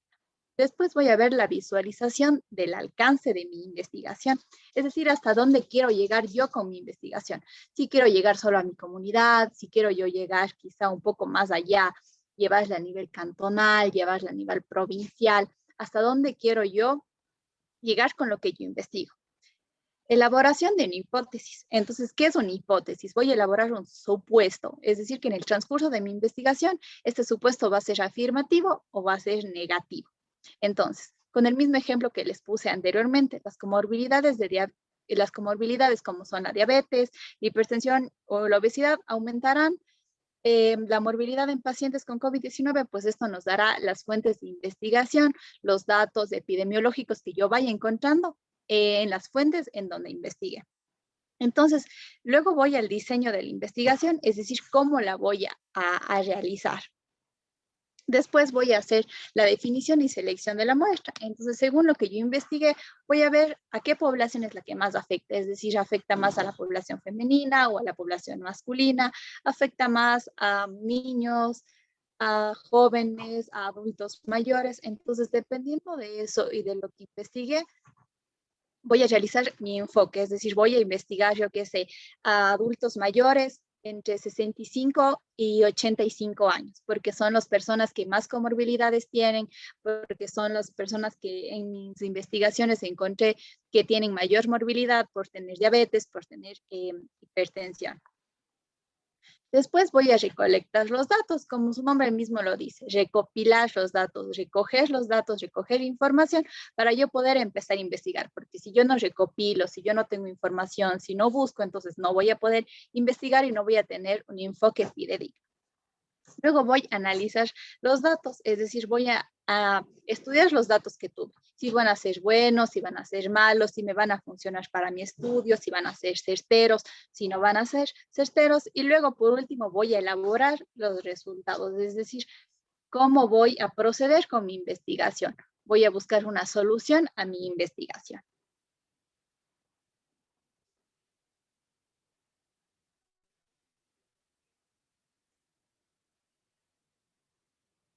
Entonces, dentro de este enfoque, ahora me voy a basar en un link.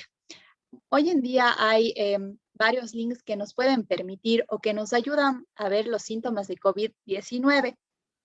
No sé si puedes poner el link, por favor. Entonces esto es muy fácil. En internet se lo puede buscar. Si ustedes desean, les podemos pasar el link para que puedan iniciar este test. Entonces vamos a hacer una prueba de cómo se usa y aquí es donde voy a meter los datos, ya sea cualitativos y cuantitativos, donde este test me dirá si tengo un peligro de tener COVID, si puedo ser un caso sospechoso. Entonces vamos a iniciar con este test.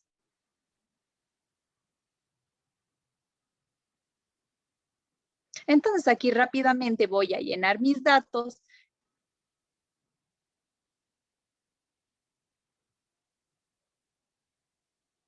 Por ejemplo, Josué Aguayo, estos serían como unos enfoques cualitativos del nombre. Dentro de la edad va a ser cuantitativos. También vamos a escoger el sexo, que serían cualitativos.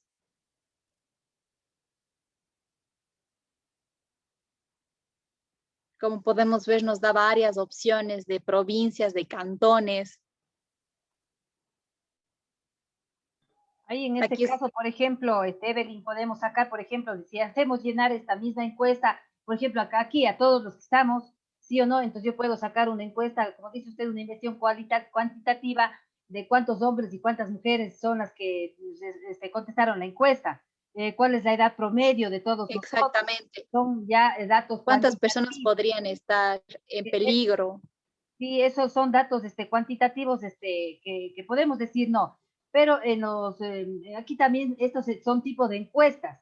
Pero en cuando se hace un cualitativo, yo ya voy haciendo una investigación a futuro, ¿sí? Voy haciendo la investigación-acción que se llama, en la que yo voy implementando, por ejemplo, con ustedes, los promotores de salud. Bueno, yo les digo, les voy dando esta capacitación, pero voy preguntando qué le pareció y le voy haciendo una entrevista a profundidad. Le voy preguntando, bueno, ¿y por qué usted opina esto? ¿Y qué dice en cuanto a las creencias que tiene la gente? ¿Y por qué usted piensa que así son las creencias? Y entonces vamos así investigando en forma ya cualitativa, que es diferente a la cuantitativa, en la que nosotros, por ejemplo, podemos aplicar una encuesta y sacamos datos cuantitativos de cuántos, por ejemplo, los perfiles sociodemográficos que podemos sacar, o como dice aquí Evelyn, cuántos han presentado dolor de cabeza de todos ustedes, del 100% de la muestra, por ejemplo, que son 50, que es el 100% de la muestra. Nosotros estamos ahorita, ¿cuántas personas conectadas? De las 49 personas que estamos conectadas, por ejemplo, nos contestan que ha tenido dolor de cabeza el 20% o el 50%. Entonces ahí vamos sacando los datos cuantitativos. Y los cualitativos, como les estoy explicando, son datos que se van dando con el tiempo, se va haciendo una investigación que va viendo según el resultado que se da y según los cambios que se van dando, por ejemplo, la capacitación que les estamos dando, si es que se ha logrado un cambio o no ha logrado un cambio en cuanto a lo que nosotros estamos implementando. ¿Sí? Sigan nomás mi Evelyn, querida. Entonces, bueno, como acabaron de ver en las diapositivas, vamos a ir llenando con un sí o con un no los datos que nos van preguntando. Entonces, dependiendo de los datos que nosotros hayamos llenado, entonces vamos a hacer un caso positivo, un caso sospechoso, un caso negativo. Y es ahí donde también podemos clasificarlos. ¿Cuántas personas tienen un caso sospechoso? ¿Cuántas personas tienen negativo? ¿Cuántas personas tienen un caso positivo? Esta es una encuesta muy rápida, muy al azar, en donde podemos ver si posiblemente estemos o no contagiados con COVID-19 y así tener cada uno unas precauciones. Si somos casos sospechosos, pues aislarnos. Si somos casos positivos, buscar tratamientos. Si es que somos sintomáticos, pues si es que somos asintomáticos, igual distanciamiento, quedarnos en casa, tener las medidas de bioseguridad. Y pues si somos casos negativos, de igual forma, mantener la distancia para no contagiarnos a nosotros y a nuestros familiares. Ahora vamos con la recolección de datos y le vamos a dar el Evelyn, paso a Jaime Mendieta. Perdone que la interrumpa. Sería muy importante que comparta el link de esa encuesta para que dispongan las personas que sí lo requieran, si fuera tan amable. Claro, ya les vamos a pasar el link por el chat de Zoom para que puedan tener el acceso. Gracias. Sí, también existe otra encuesta del Ministerio de Salud Pública, y ya también le iremos a pasar, que va dirigida para recolectar datos sospechosos, solo con las encuestas. Igual para que les digan a la comunidad. Perfecto. Adelante, sigue nomás. Muchas gracias. Ya. Listo, entonces, retrocedamos, Leonita, por favor, para poder continuar y retomar ya un poquito. Vamos tomando la recta final. Entonces, ahora hablemos un poquito de lo que son los métodos de recolección de los datos. Entonces, para entender esto, primero veamos como concepto.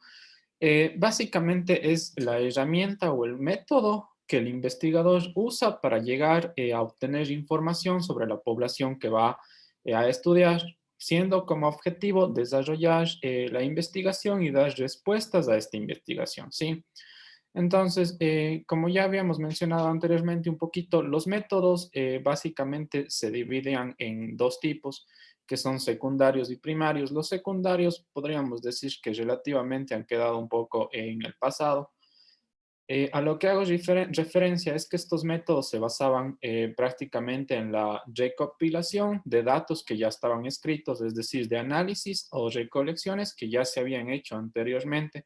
Sin embargo, no quiere decir pues que quedan nulos, sino más bien la tendencia de hoy en día es realizar métodos primarios en donde se realiza una recopilación de datos, pero ya de manera más directa, en donde el objetivo es establecer una relación con toda la población ya de una manera más directa, como veremos a continuación. Pueden ser entrevistas, encuestas, etcétera. Y es por ello que estos métodos se los clasificó como cualitativos y cuantitativos, de los cuales pues ya la doctora también ha hecho menciones de varios ejemplos de cada uno de ellos, pero concretamente pues recordando que los cualitativos hacen referencia a un análisis más subjetivo, es decir, a saber cómo se sienten las personas, qué es lo que opinan, etcétera. En cambio, los cuantitativos es ya más objetivo, es decir, se realiza un análisis de datos concretos, por ejemplo, cuáles han sido las estadísticas de contagios de COVID en la última semana, a qué pacientes afectados más en relación a la edad, el sexo, etcétera. Entonces, para continuemos a la siguiente, por favor. Entonces, como concepto, básicamente, pues la recolección de información es el medio a través del cual el investigador se relaciona para obtener información necesaria que le permita alcanzar los objetos planteados en la investigación, que es básicamente lo que ya hice mención anteriormente. Entonces, entre las técnicas de recopilación de información tenemos las siguientes. Por ejemplo, hablemos un poquito de lo que es la observación. Pues esta es una técnica útil que utiliza obviamente el analista, en donde consiste llevar a cabo la observación directa de las personas que están siendo estudiadas para ver cómo es básicamente el comportamiento de ellos. Por otra parte, tenemos la recopilación documental, en donde se realiza una búsqueda obviamente amplia de documentos ya escritos, estudios ya realizados, entre otros.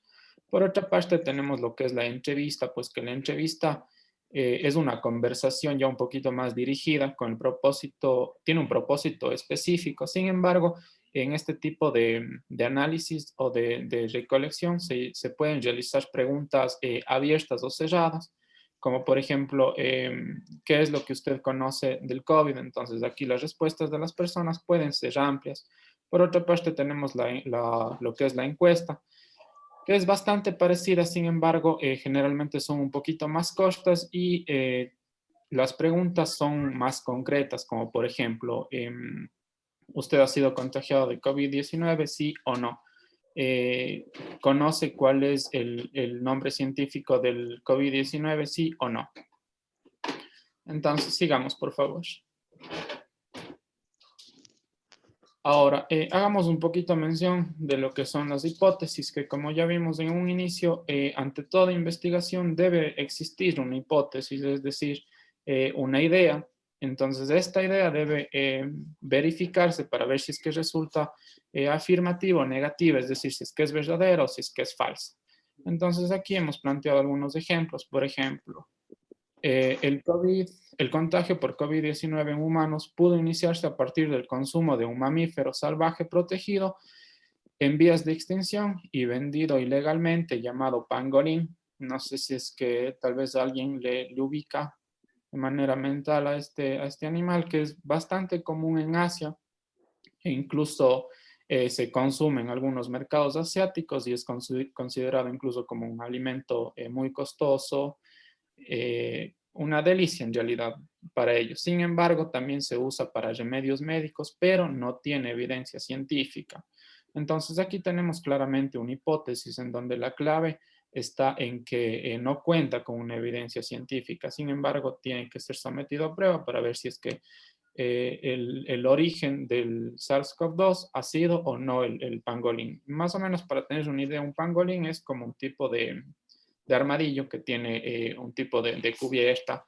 Entonces, más o menos para tener una idea. Como digo, en Asia es bastante conocido. Y obviamente esta idea, como digo, tiene que ser sometida a investigación.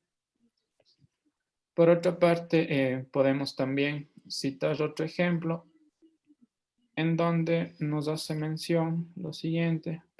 Dice, según otros investigadores, es muy probable que en el futuro nuevos virus puedan proceder de animales, de granjas como cerdos y pollos, tal como lo que sucedió en la gripe porcina en el año 2009.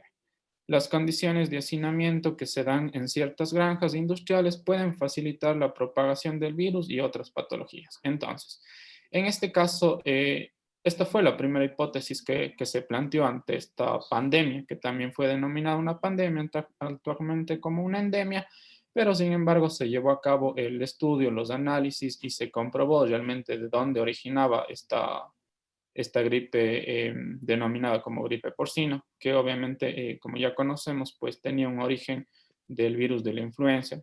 Por eso se denominó H1N1.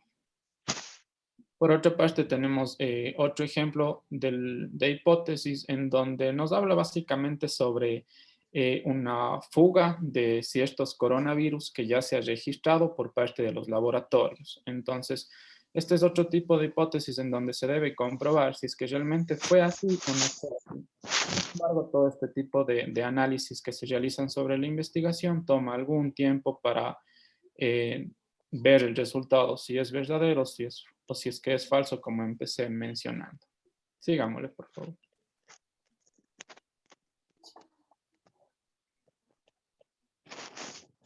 Ahora, como mencioné, generalmente los estudios toman algún tiempo, sin embargo, no quiere decir que todos los estudios que se han revelado de manera temprana, entre comillas, sean defectuosos, pero es importante también hablar de la respuesta rápida a una investigación defectuosa.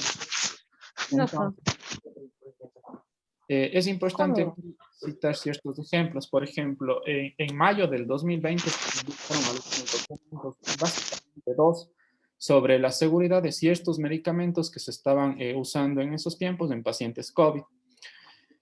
Hay que tener en cuenta que el primer estudio que se publicó fue por una revista calificada, certificada, muy conocida en realidad, New England Journal of Medicine. En esta revista pues se afirmó que un medicamento se utilizaba de manera particular para pacientes con algún tipo de enfermedad cardiovascular era seguro en realidad para pacientes con COVID-19. Sin embargo, 2 meses después se realizó otra publicación por otra revista denominada The Lancet, bastante conocida, que afirmaba que el medicamento de la hidrocloroquina, que era un antipalúdico, aumentaba en realidad el riesgo de muerte para los pacientes que que estaban diagnosticados con COVID-19. Entonces, normalmente, como ya hice mención, pues los estudios que salen a la luz en revistas tan conocidas o certificadas, casi no se les da de baja, mucho menos después de un cierto tiempo. Entonces, en este caso, como podemos evidenciar, incluso este artículo fue dado de baja de manera inmediata a los 2 meses. Normalmente, como digo, no sucede. Lo que se registran según estos datos desde el 0.04 de estudios que salen a la luz han sido dados de baja. Sin embargo, pues este artículo de Lancet hizo que la Organización Mundial de la Salud suspendiera brevemente los estudios que se estaban llevando a cabo acerca de la hidroxicloroquina en tratamiento de COVID-19, porque como ya hice mención, pues resultaba perjudicial e incluso llevaba hasta la muerte a pacientes con COVID-19. Entonces, este es prácticamente el resultado de una investigación defectuosa. Si le seguimos. Y bueno, para culminar, es importante hacer un poquito de mención acerca de nuestro país, en donde básicamente existen estadísticas de mortalidad en Ecuador acerca del COVID-19, en donde hace mención la OPS, o sea, la Organización Panamericana de Salud, en donde alerta sobre el incremento de las muertes en Latinoamérica, principalmente en Ecuador, México y Bolivia. Entonces, aquí se destaca que el coronavirus afecta en un 10% más a hombres que a mujeres. A lo que hago referencia es que el coronavirus no es que va a afectar más a hombres que a mujeres de una manera directa. Es decir, si yo tengo un hombre diagnosticado con COVID-19 y una mujer diagnosticada con COVID-19, no quiere decir que el hombre va a terminar tal vez en cuidados intensivos o ya con un final mucho peor, como es la muerte. Sino más bien hace referencia a que se han registrado más hombres contagiados, pero hay que tener en claro que esto depende o está caracterizado por ciertas variables. Es decir, generalmente los hombres son quienes están más expuestos al salir de las viviendas. ¿Por qué? Porque somos aquellos los que trabajamos, por ejemplo, en áreas de, no sé, de construcción, en áreas están constantemente realizando más deporte. Entonces, es por eso que justifica que exista un 10% de contagios más en un predominio de hombres que en mujeres. Entonces, eso sería todo lo que conlleva el módulo número 4 que hemos revisado. Y de aquí continuaríamos con las actividades que están pendientes, que igual recuerden, como siempre hemos hecho mención, las actividades se tienen que llevar a cabo, se las tienen que realizar, no con el objetivo de que la calificación sea 100%, sino más bien que el aprendizaje o que lo poco que nosotros podemos también compartir llegue hacia todos ustedes. Entonces el objetivo, como digo, no es un 100%, sino más bien que se realicen las actividades. No sé si podemos compartir tal vez ya las actividades o falta algo más.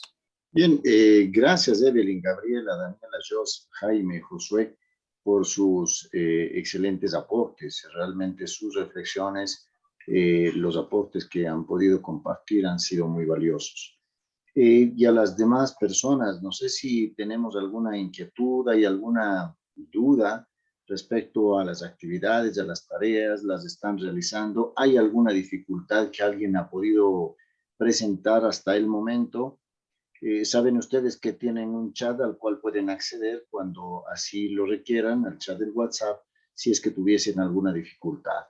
De hecho, si es que alguien tiene alguna dificultad o ha tenido durante este proceso, por favor, en breves segundos, si podría compartir con nosotros, por favor. Sabemos que ya estamos al límite del tiempo, sin embargo, creo ha sido muy valioso e importante el reflexionar sobre estos diversos temas que nuestros compañeros han compartido y compañeras han compartido esta noche. Así es que, por favor, les doy la palabra a alguien si tiene algún comentario, alguna inquietud, alguna duda, pregunta. Adelante, por favor.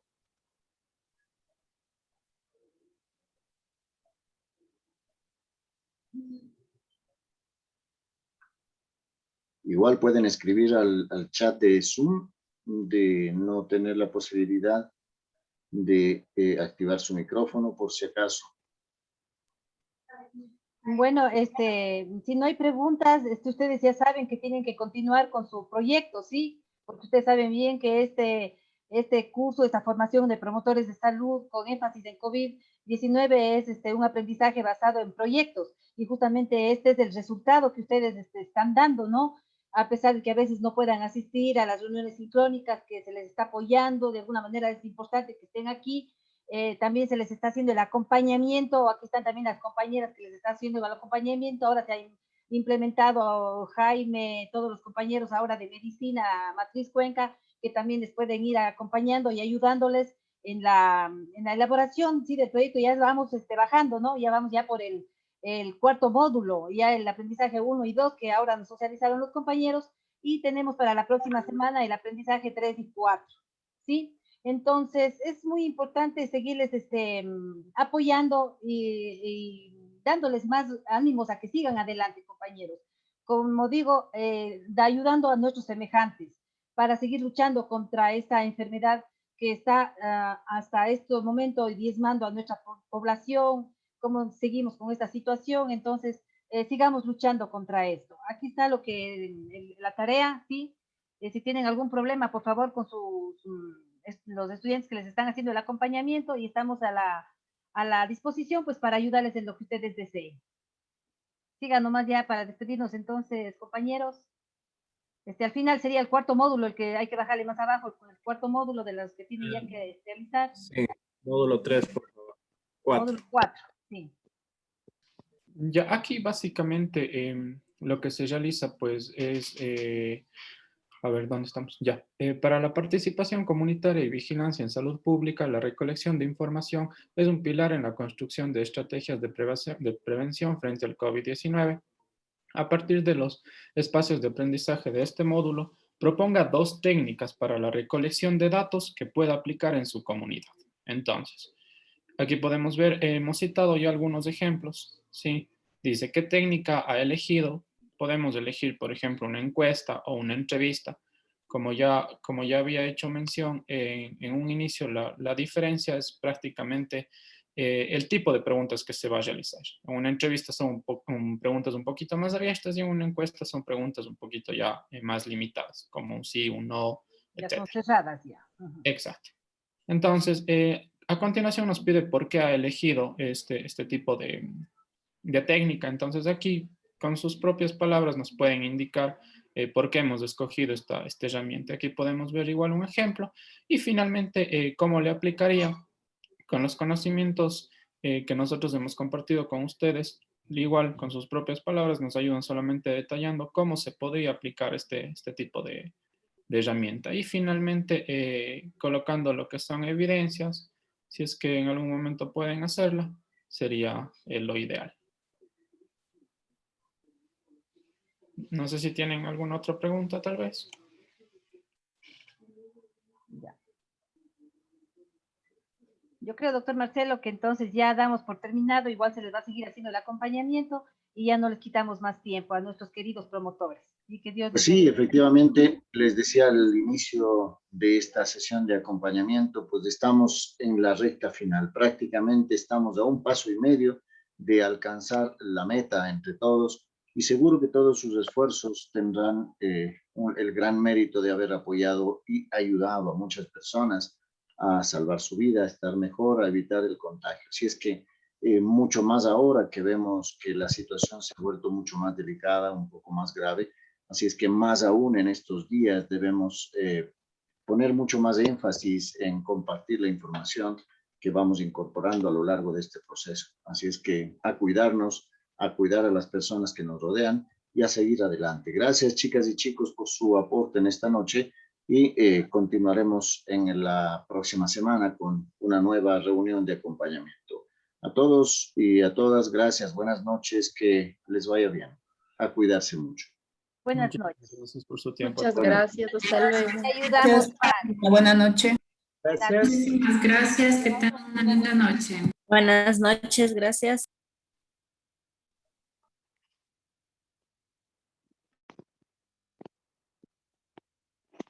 Buenas noches, Doc. Gracias. Buenas noches, gracias a ustedes, chicos. Buenas noches, gracias. Buenas noches. A todos muchas gracias y buenas noches.